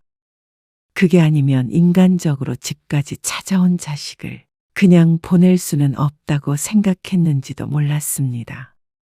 근데 오빠는 안 와요? 집 근처 당으로 가는 길에 딸이 물었습니다. 지난주에 왔다 갔어. 오늘은 바쁘다고. 오빠는 뭐 밥도 잘 사주고 그러나 보죠? 여행도 보내주고. 뭐든 딸보다 나았습니다. 아들이 다른 사람보다 특별히 과하게 챙긴다고 할 수도 없었지만 평범했습니다.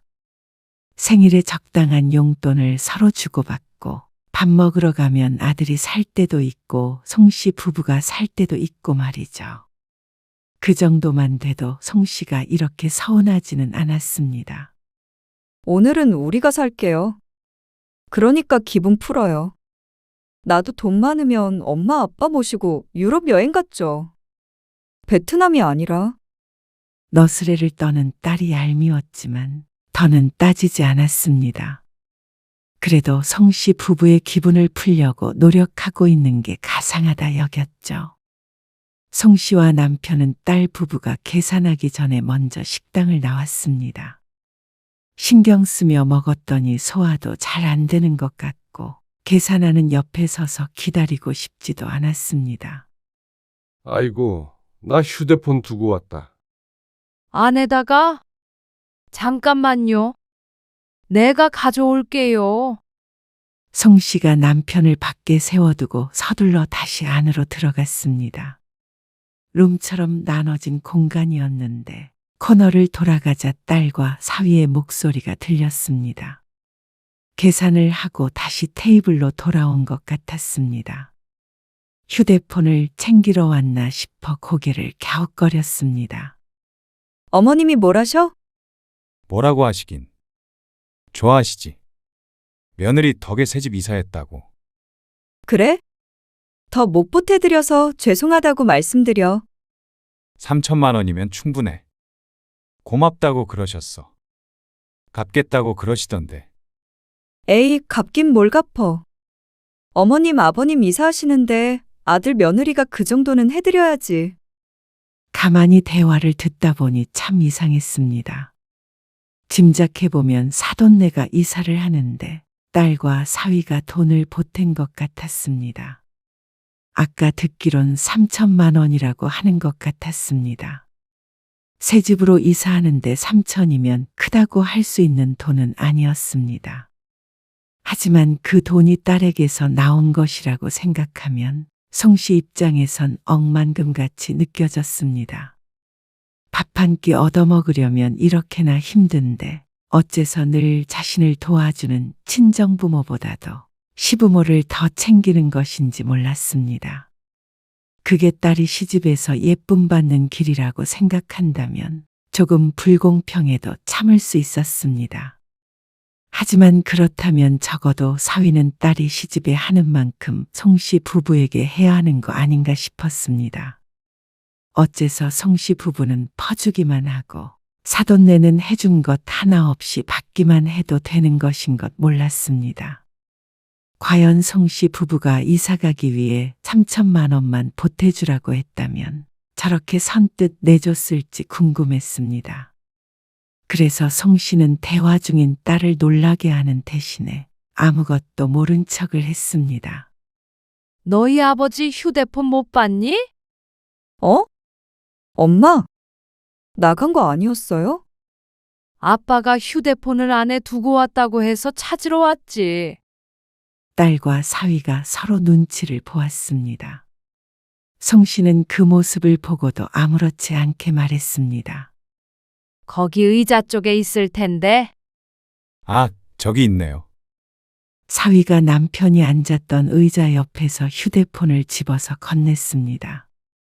얼른 가자. 송씨가 웃으며 말하자 딸이 안심하는 기색이었습니다. 그렇게 아무 일 없었다는 듯이 헤어졌습니다.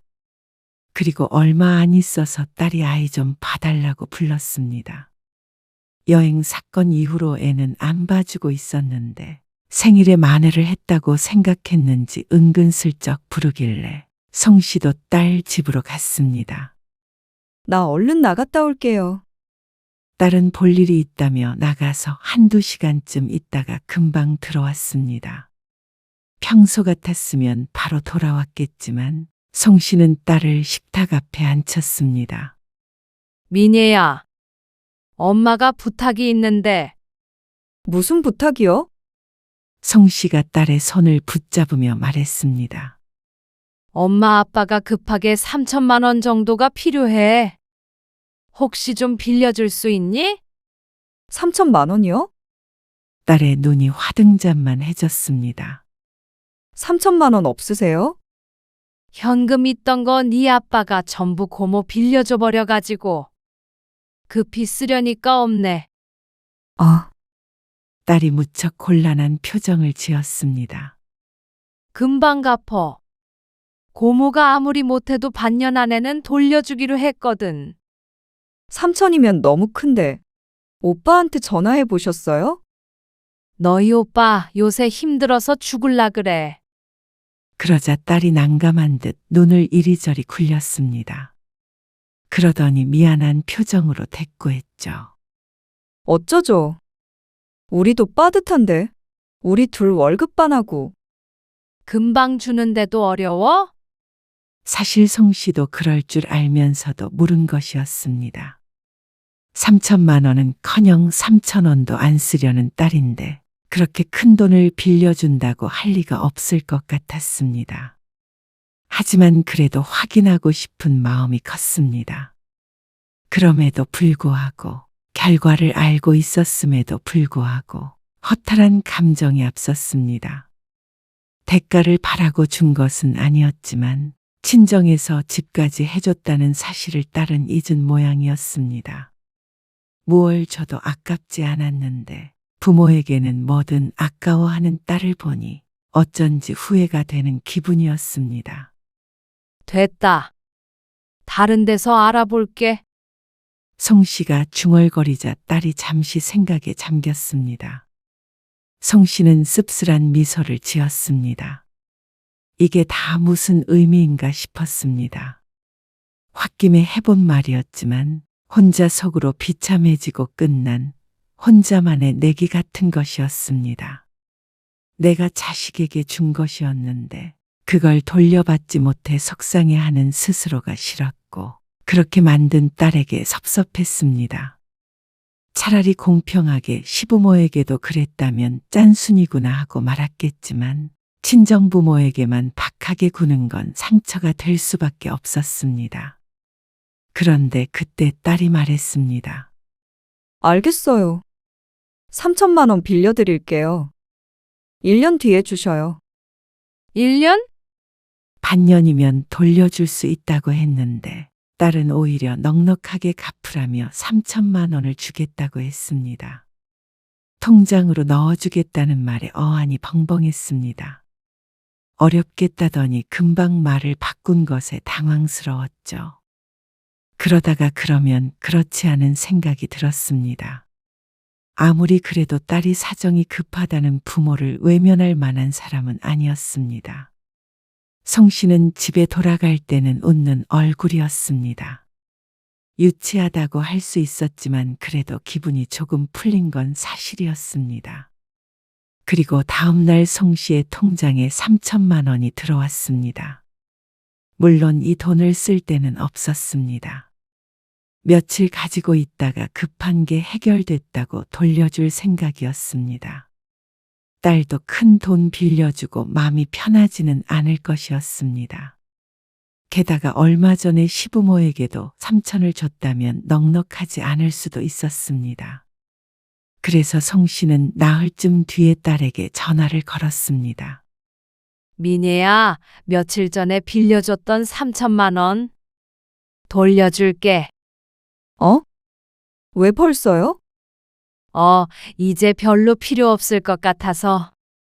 그러면 좋다고 할 줄 알았던 딸이 뜻밖의 반응을 보였습니다. 그래도 혹시 모르니까 가지고 계세요. 또 필요해질 수도 있잖아요.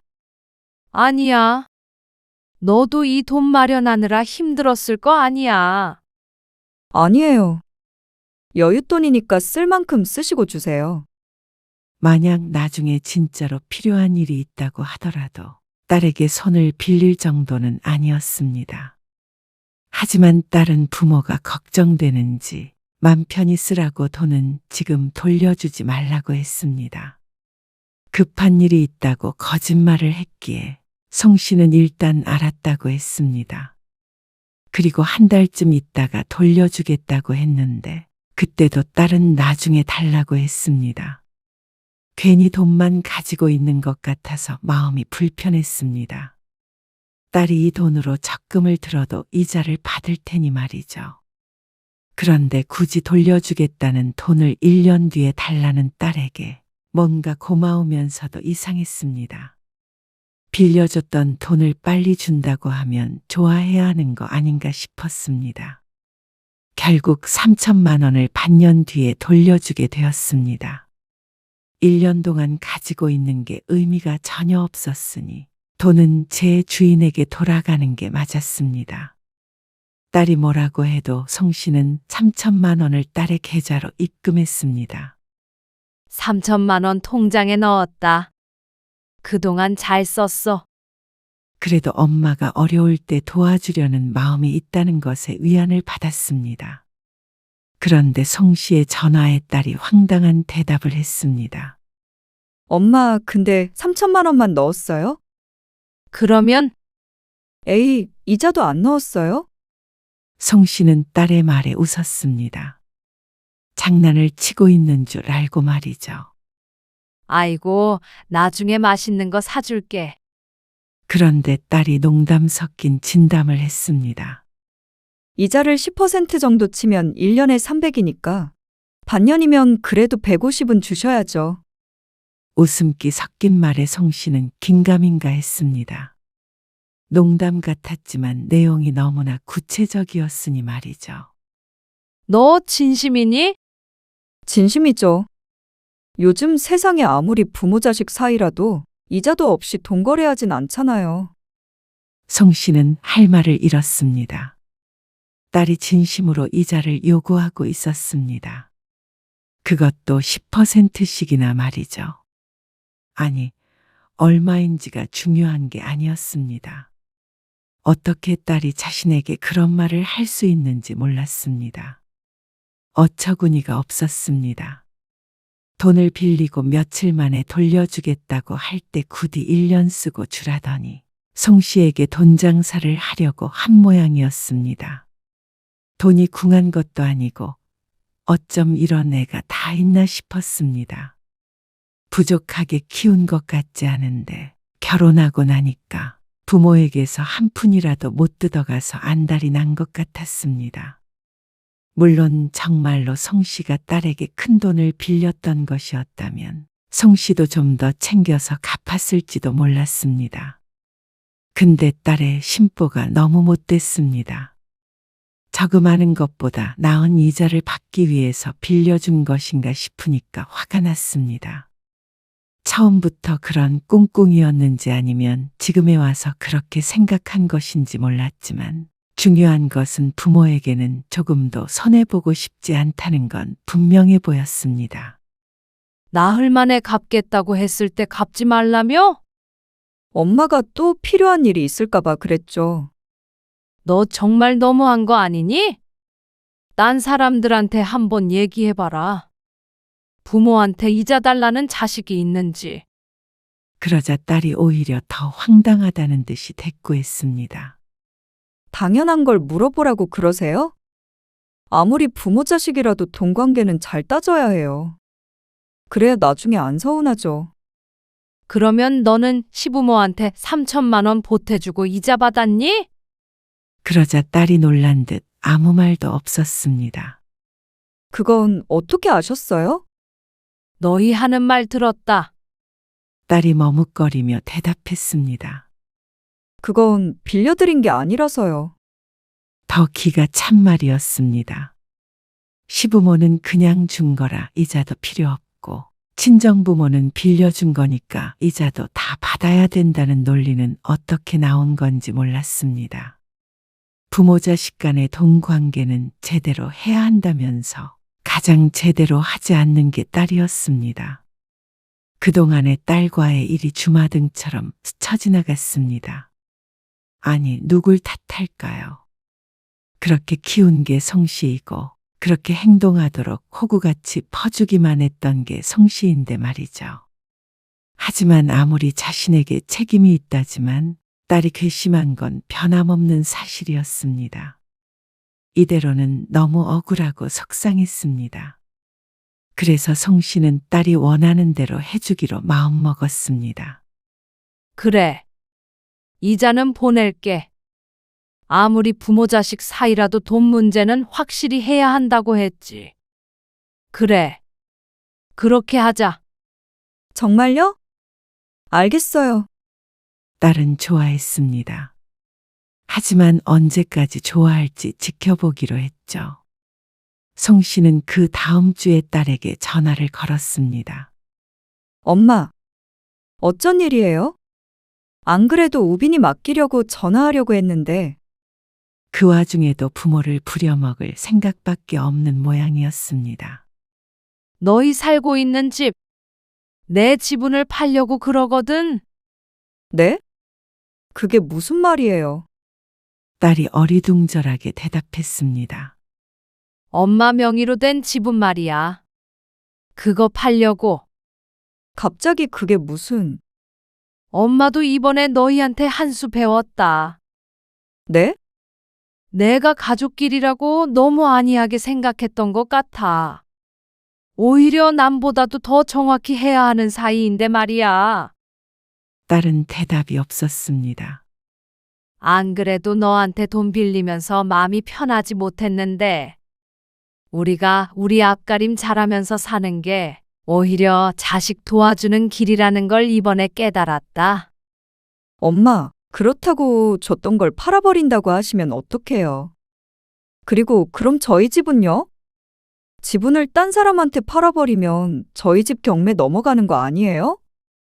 그럼 너희가 사면 되잖아. 뭐라고요? 아니, 이미 우리 집인데 또 사라는 말이에요? 돈 관계는 확실하게 해야 한다며. 이참에 정리하는 거지. 엄마, 갑자기 왜 이러는데요? 아, 혹시 이자 받은 것 때문에 그래요? 돌려드릴게요. 안 그래도 엄마한테 너무한 것 같아서 마음에 걸렸어요. 아니야. 나는 오히려 네 말이 맞다고 생각했어. 무릎을 탁 쳤지 뭐야. 아니, 그러면 제가 뭐가 돼요? 박서방한테는 엄마가 줬던 집 다시 뺏었다고 해요? 박서방도 그런 거 좋아하잖아. 돈 관계 확실한 거. 엄마, 그럴 만한 돈이 있었으면 애초에 집을 받지도 않았죠. 너희 보니까 여유 있는 것 같은데 뭘. 시부모 집 사는 것도 보태주고 우리 빌려줄 돈도 있고. 그리고 주택담보대출이라는 제도도 있잖니? 지금 그러면 대출 받아서 엄마가 보탠 돈 갚으라는 말씀이잖아요. 그러면서 딸은 송 씨를 원망했습니다. 정말 너무하신 거 아니에요? 어떻게 친정부모가 딸한테 이렇게 해요? 딸은 친정부모한테 그래도 되고? 엄마, 이렇게 하면 저희 안 보고 지내자는 말로밖에 안 들려요. 그러면 너희는 그동안 우리한테 안 보고 지내자고 그런 행동들을 했던 거야? 딸은 입을 다물었고 송 씨는 마지막 말을 덧붙였습니다. 그리고 그렇게 들렸다면 어쩔 수 없는 거겠지. 그리고 전화를 끊었습니다. 차라리 그러는 편이 속 시원할 것 같았습니다. 자꾸만 딸에게 서운한 감정 느끼고 사돈과 비교하고 억울해하는 것보다 애초에 서로 안 주고 안 받아서 기대조차 안 하는 것이 마음 편할 것 같았습니다. 그리고 사흘 뒤 사위에게도 전화가 왔습니다. 장모님, 저라도 미네를 말렸어야 했던 건데 죄송해요. 기분 푸세요. 저희랑 같이 여행 가시는 건 어때요? 기분 전환도 할 겸. 헛웃음이 나왔습니다. 누굴 바보로 아는 모양인지 모든 게 둘이 함께 벌인 일이라는 걸 모르지 않았습니다. 사위나 딸이나 똑같았습니다. 그런데 이제 와서 눈 가리고 아웅하려는 게 더 얄미웠습니다. 그 집 문제는 없던 걸로 해주시면. 이달까지 해결 보고 안 살 거면 다른 사람한테 팔거나 경매 넘길 테니까 그런 줄 알아. 이제는 손주를 봐달라는 부탁도 없었습니다. 그런 부탁할 상황도 처지도 아님을 알고 있는 모양이었습니다. 송 씨는 딸의 사과에도 결정을 번복하지 않았습니다. 남편도 그런 송 씨를 지지했습니다. 이기적인 것들. 부모 돈은 죄다 지들 거라고 생각하면서 이래서 자식 키워봤자 소용없는 거야. 집을 준 게 아까운 게 아니라 그 이후에도 끊임없이 부모를 벗겨먹으려 하면서 자신들은 부모에게 돈 한 푼 쓰기 싫어하는 그 마음이 분했습니다. 그러지만 않았더라면 집은 언젠가 딸 것이 되었을 것이고 송 씨 부부도 아깝다는 생각을 하지 않았을 테죠. 누군가는 송 씨 부부를 매정하다고 할 수도 있었습니다. 대가를 바라고 준 것이냐고 손가락질을 할지도 몰랐죠. 하지만 아무리 부모라도 부모를 존중하지 않는 자식에게 마음 주지 않을 권리는 있었습니다. 내 것을 주지 않을 권리도 있었죠. 제 복을 제 발로 걷어찬 것은 딸이라고 생각했습니다. 물론 딸은 달리 생각할지 몰라도 말이죠. 결국 딸 부부는 송 씨가 보태줬던 돈을 고스란히 뱉어내야 했습니다. 당연히 딸과 사위는 송 씨 부부를 원망했습니다. 이렇게 보면 자식에게 덮어주는 부모가 더 대접받는 건 아닌 모양이었습니다. 그렇다면 각자 잘 사는 게 덜 억울한 방법이었습니다. 뒤늦게 깨달았지만 앞으로는 그럴 작정이었습니다. 딸에게 먼저 연락할 일은 없겠지만 말이죠.